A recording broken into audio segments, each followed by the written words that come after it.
내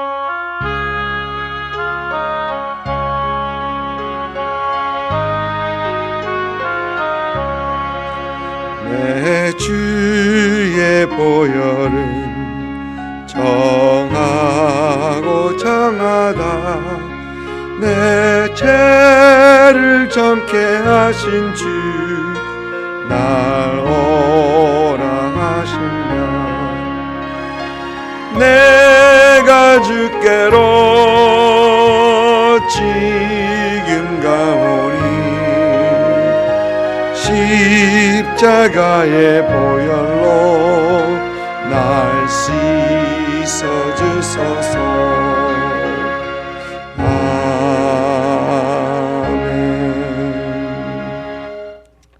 민수기 12장 9절부터 16절까지입니다. 민수기 12장 9절부터 16절까지 우리 한 목소리로 같이 읽습니다. 여호와께서 그들을 향하여 진노하시고 떠나심에 구름이 장막 위에서 떠나갔고 미리암은 나병에 걸려 눈과 같더라. 아론이 미리암을 본즉 나병에 걸렸는지라. 아론이 이에 모세에게 이르되 슬프도다. 내 주여, 우리가 어리석은 일을 하여 죄를 지었으나 청하건대 그 벌을 우리에게 돌리지 마소서. 그가 살이 반이나 썩어 모태로부터 죽어서 나온 자같이 되지 않게 하소서. 모세가 여호와께 부르짖어 이르되 하나님이여, 원하건대 그를 고쳐 주소서. 여호와께서 모세에게 이르시되 그의 아버지가 그의 얼굴에 침을 뱉었을지라도 그가 이레 동안 부끄러워하지 않겠느냐. 그런즉 그를 진영 밖에 이레 동안 가두고 그 후에 들어오게 할지니라 하시니, 이에 미리암이 진영 밖에 이레 동안 갇혀 있었고 백성은 그를 다시 들어오게 하기까지 행진하지 아니하다가 그 후에 백성이 하세롯을 떠나 바란 광야에 진을 치니라. 아멘. 어제 말씀에서는 이제 미리암이 주동이 되어 아론과 함께 모세를 비난했고, 하나님께서는 모세와 아론과 미리암을 회막으로 부르시고 아론과 미리암을 책망하시는 말씀을 봤습니다.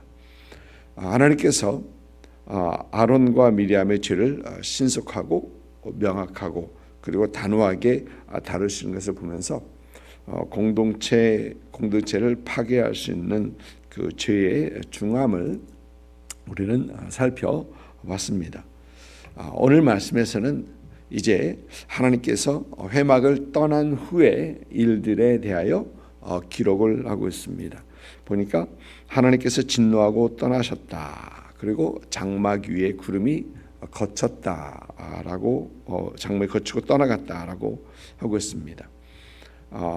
장막 위에 구름이 거치면 온 이스라엘은 짐을 챙겨서 다 이동해야 하는데 여기서는 그렇지 않습니다. 원어를 찾아보면은 이동해야 하는 구름이 거치는 것과 오늘 말씀에서 이 구름이 거쳤다라는 얘기가 그 단어가 다른 단어입니다. 그런데 우리 한국말로는 같이 거치고 떠나가고, 이제 그러니까 거치고 떠나가고 그랬는데 원어에서는 다른 단어로 표현을 하고 있습니다. 구름이 거치고 보니까 미리암이 나병이 걸려 눈과 같이 되었다라고 하고 있습니다. 여기서 나병이란 꼭 이 문둥병이 아니라 피부병, 악종 피부병에서 넓은 의미로 그렇게 사용되기도 합니다. 미리암의 상태가 눈과 같이 되었다라는 말은 상황이 심각하다는 것이죠. 처음 어떤 피부병은 그냥 한 군데서 두 군데서 이렇게 나고 이제 그럴 텐데, 이 미리암의 상태는 눈과 같이 되었다는 것은 굉장히 심각합니다. 그리고 12절에 보니까 아론이 그가 살이 반이나 썩어서 모태로부터 죽어서 나온 자같이 되지 않게 하소서라고 하는 거 보면은 미리암이 죽을 수도 있다는 겁니다. 죽을 수도 있다라는 심각한 상황입니다.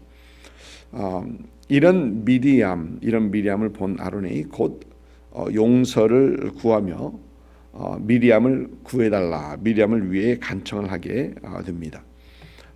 모세는 친동생이죠.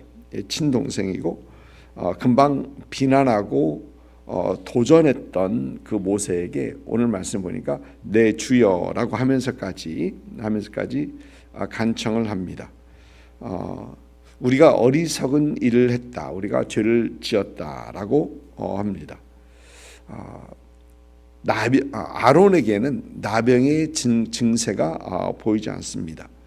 그렇다고 그가 잘못하지 않았다는 건 아니죠. 죄를 짓지 않았다는 건 아닙니다. 다만 미리암이 이 일을 주동했고 미리암이 지금 나병에 걸린 겁니다. 아론은 나는 아무 죄가 없고 미리암이 다 했고 다 미리암 잘못이다라고 지금 말하지 않고 오히려 아론은 진심이 담긴 그런 사과를 지금 하고 있는 것입니다. 그리고 모세는 형 아론과 누이 미리암을 용서하고 하나님께 미리암을 위해서 간구하는 어떤 그런 내용이죠. 여기에서 우리는 어제 말씀을 나눴던 모세의 온유함을 잠깐 살펴볼 수 있습니다. 이 아론의 사과와 모세의 용서, 우리 사회에 꼭 필요한 것이다라는 생각을 해봅니다. 먼저 여러분, 이 사과라는 것, 이 많은 분들이 잘 하지 못하는 건데, 사과는 여러분 실수와 이 죄 가운데 살아가는 우리에게는 익숙해야겠다라는 그런 생각을 해봅니다. 어떤 때는 물론 고의적이 아니라 실수로 우리가 서로에게 잘못할 때가 있습니다. 그러나 고의적이 아니고 실수라 해서 그것이 잘못하지 않은 건 아니죠. 실수도 잘못한 건 잘못한 겁니다. 설상 여러분 어떤 때 보면 나는 분명히 실수하지 않고 잘못하지 않았는데 상대방은 마음이 상할 때가 있습니다. 그럴 때는 여러분 이 대화와 또 사과로 푸는 것이 맞습니다. 나는 잘못한 것 없으니까 그것은 그 사람 문제지라고 하면은 그게 요만한 것이 나중에는 골이 깊어지고 더 커지기 때문에 이건 빨리 하면 빨리 할수록 더 나은 거죠. 그래서 저 사람 문제니까 나는 괜찮아, 나는 아무렇지도 않아라고 하면은 관계가 회복이 되지 않고 더 골이 깊어지는 겁니다. 용서에 대해서는 여러분 베드로가 예수님께 했던 질문 기억하시죠? 주여, 형제가 내가 죄를 범하면 몇 번이나 용서해 주리까? 7번까지 하오리까? 그러자 우리 주님의 대답은 7번뿐만이 아니라 7번을 70번까지도 할지니라. 그러면 490번, 491번째는 용서하지 않습니까? 그것도 용서하라는 거죠. 여러분, 우리 주님께서 이 땅에서 사역을 하시면서 바리새인들과 종교 지도자들을 많이 질책하셨는데 그들의 많은 이유가 있겠지만 용서하지 않는 그들의 모습이 그 질책의 이유 중에 하나일 것이다라는 생각을 해봅니다.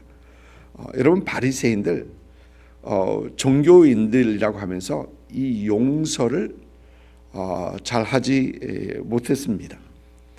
가늠하다 잡혀온 그 여인을 향하여 그 용서하는 마음은, 긍휼히 여기는 마음은 전혀 보이지 않죠. 또 요한복음 5장을 보면 예수님께서 자신의 보이지 않는 눈을 고치신 것을 인정하는 그 사람에게 그 사람을 심지어 출교까지 시키려 하면서 용서하지 않는 어떤 그런 모습, 이런 그런 모습을 보입니다. 여러분, 요즘 우리가 사는 이 사회가 그렇습니다. 미국도 그렇고요, 한국도 그렇고요. 나와 이념이 다른 사람들, 나와 정치적인 어떤 신념이 다른 사람들, 나와 생각이 다른 사람들을 그전에는 약간 다른 것을 이해하고 서로 함께 공존하고 그랬었는데, 요즘은 가족 얼굴도 안 봅니다. 가족 얼굴도 안 보고 친구 했던 사람들, 그 사람들도 단호하게 끊고 용서하지 못하고 받아들이지 못하고 그저 얼굴 안 보면 되지 라고 하는 그런 극단적인 선택을 하고, 또 결국 그 관계를 청산하는, 용서하지 못하는 그런 마음이 아닐까라는 생각을 해보게 됩니다. 우리가 살고 있는 사회, 사과와 용서가 꼭 필요한 그런 시대를 살아가고 있다는 생각을 합니다. 이 사과와 용서를 조금 더 생각해 보면, 사과하는 사람에게 이 용서에 대해서 사과하는 사람에게 다시는 그러지 마, 그때는 가만 안 있을 거야 라고 하는 건 용서가 아닙니다. 다시는 그러지 마 라고 하는 건 그건 진정한 용서가 아닙니다. 여러분, 진정한 용서는 다음에 그럴 수 있습니다. 왜? 연약하기 때문에. 분명히 다음에 그럴 줄 알면서도 용서하는 것입니다. 여러분, 사실 우리 하나님의 용서가 이게 아닙니까? 하나님의 용서가 우리가 그럴 줄 알면서도 하나님께서는 용서하십니다. 다시 죄짓지 마라고 우리 하나님께서는, 물론 우리 주님께서 가늠하다 잡힌 그 여인의 현장에서 다 가서는 다시는 죄를 짓지 마라 라고 하는데, 같은 죄를 말씀하실 것입니다. 아마 다른 죄는 분명히 그 여인도 후에 지었을 거예요. 우리가 연약한 존재인 걸 아시면서 하나님께서는 여전히 우리를 용서하시고 우리를 받아 주시는 것이죠. 우리가 서로에게 잘못했을 때 먼저 사과하고 마음을 다해 용서함으로 회복되어 가는 그런 우리가 되어야 되겠습니다. 오늘 말씀 또 보니까 모세가 누이를 위해서 기도하자 하나님께서는 미리암을 진영 밖에 7일 동안 격리시키라 라고 하십니다. 말씀 보니까 그를 진영 밖에 이래 동안 가두고라는 그런 말을 보면은 이스라엘 진영에서 그냥 자유롭게, 이스라엘 진영 밖에서 자유롭게 다는 것이 아니라 이스라엘 진영 밖 어느 격리된 장소에 있었던 것 같습니다. 여기서 7일이라고 하는 것은 나병 환자들에 대한 율법의 규정대로 하라는 것이죠. 그리고 14절을 보면 하나님께서는 그의 아버지가 그의 얼굴에 침을 뱉었을지라도 그가 이래 동안 부끄러워하지 않겠느냐. 그런즉 그를 진영 밖에 이래 동안 가두고 그 후에 들어오게 할지니라고 하십니다. 유대인들뿐만 아니라 중동에 사는 지방에 사는 사람들, 중동 사람들뿐만이 아니라 요즘도 그렇죠. 침에 얼굴을 뱉는다는 것은 심한 모욕과 저주를 말을 합니다. 뿐만 아니라 히브리인들에게 있어서 아들이 아버지로부터 얼굴에 침뱉음을 당했다면 7일 동안 격리 생활을 한 후에야 그 저주에서 벗어날 수 있었다라고 그렇게 생각을 했다고 합니다. 그러니까 이 나병은 이 침뱉음보다 더 훨씬 심각한 그런 상황이고, 미리암이 모세를 비난하고 모세의 권위에 도전했던 것은 아버지가 아들에게 침 뱉을 만한 그 상황보다 더 심각했다는 것입니다. 심각하게 여겨졌다는 것입니다. 그래서 당연히 격리시켜야 된다는 말씀을 하나님께서는 지금 이 말씀을 통해서 하시는 것입니다. 그러니까 이 하나님께서 미리암을 격리시키는 이유는 첫째가 나병에서 7일 동안 깨끗하게 하시기 위함이십니다. 또 그가 죄를 뉘우칠 수 있는, 깨달을 수 있는 어떤 시간을 주시기 위해 하나님께서는 이 7일 동안 격리를 시키라라고 하십니다. 이렇게 미리암은 이제 진영 밖에서 7일 동안 격리됩니다. 그리고 오늘 말씀 15절을 보니까 백성은 그를 다시 들어오게 하기까지 행진하지 아니하다가, 모르겠습니다.